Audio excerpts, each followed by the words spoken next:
Hi, this is Stephen Ray Morris, or aka Existential Hero.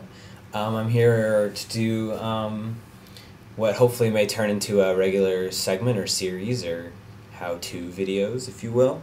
Inspired by a friend's recent Facebook note, and just watching a lot of how-to videos and stuff on YouTube. I thought, shit, why don't I give it a shot? And what better to do than what I've been kind of blood and soul been with for the last 4 months is my baritone ukulele and just ukuleles in general. Feel like it's a very often underappreciated instrument, often considered a toy, which, I mean, a lot of ukuleles that people have who aren't musicians or even who are musicians and get that cheap ukulele, it's not really a real ukulele. I mean, it doesn't have real, tuners, and the bridge is just kind of like glued on, and you can see the glue dripping. It's more for like, oh, it's a Hawaiian instrument. But I think the ukulele is a very underrated instrument. It's a very beautiful instrument, and today I want to talk about the baritone ukulele, especially. There's other types of ukuleles, a soprano, which is sort of the classic tiny ukulele that everyone knows. Cute little like, oh, I'm playing Hawaiian songs, And then there's the concert and tenor ukuleles. I know Beirut uses one of those kinds. I'm not too familiar with the middle ones. I've kind of just gone for the baby soprano and then gone for the baritone. As when I when I first saw one, Josh Redmond from Watercolor Paintings, he had one. He actually had an acoustic electric one, which is pretty cool. He had carried around like a little thing that plugged in the back so you could play it loud and proud. I incorrectly, or endearingly dubbed it a bass ukulele, which isn't true, technically, in terms of if you want to think about it, because what makes the baritone ukulele, I think, a really great transition for, say, a guitarist, specifically, is that it's the top four strings of a guitar. It's D, G, B, and E.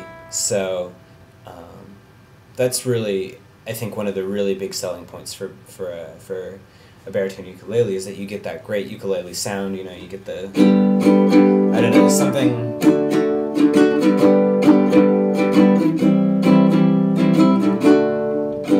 There's something very bright and nice. I mean, you can be dark with ukulele too. You can be, but there's that ukulele sound that is really a gorgeous sound to it. And I think, at least with this baritone, because it's a baritone, it has a bit more resonance than, say, a soprano uke, but also because it's got all of the strings are nylon, and then the D and the G are coated in steel. So steel-coated nylon strings, and then two regular nylon strings. So it's got kind of a softer, it's not quite as harsh, kind of relaxed sound a bit-ish. I mean, you can get all kinds of sounds. Like, listen to Jacob Borchardt. He gets all sorts of stuff out of the ukulele. Jake Shimabukuro, that kind of thing. Even George Harrison.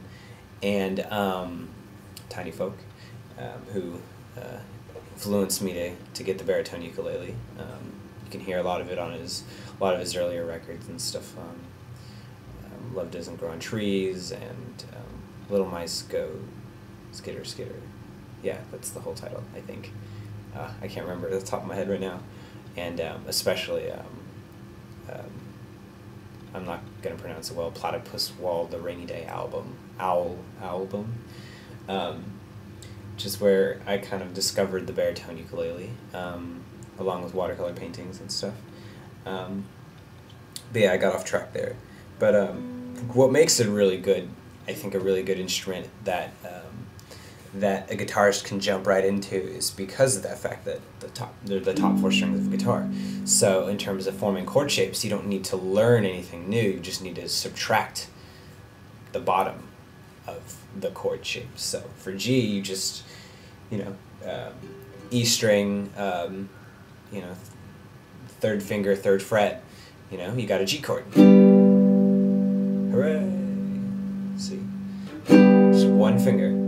And if you want to form the C chord, let's see if you can see it there.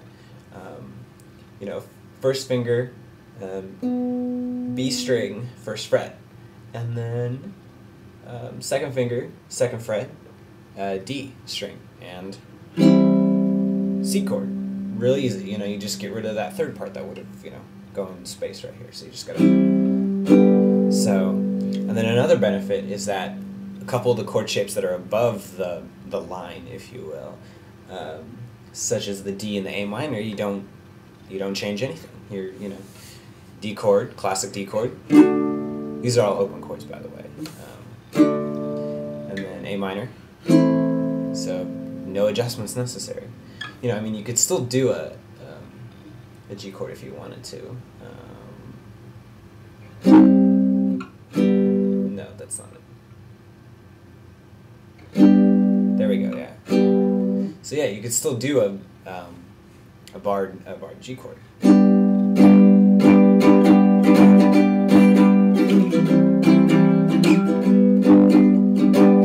then, you know, so I mean, then, you know, if you're a big fan of F, you can just sort of, you know, and the same thing with the F chord. A lot of people, you know, I prefer the barred F chord personally, but I've come to appreciate it on the baritone because I have to do it the higher way, or whatever you want to call it. So there's that, and I think that's really probably the biggest selling point, along with just the general sound of baritone ukulele, which I prefer, which was a big influence, a big turning point for me in my third album, A Winter's Tale Told in Spring. Just some of the songs, you know, getting tired of the steel string or the classical, so you know, this sort of, I don't know, changing instruments every once in a while can be a big inspiration, it sort of gets you out of any ruts you have, and the baritone ukulele especially has just been a really wonderful instrument, and you know, I suggest you go out and try one for yourself, you know, and see if you like it, and well, thanks for watching, and hopefully this will turn into something regular. If not, you know, enjoy this one. But I really want to do some more segments on soprano ukes, other kinds of aspects of ukuleles, you know. So just keep it real, I guess. Yeah, I'll see you guys later.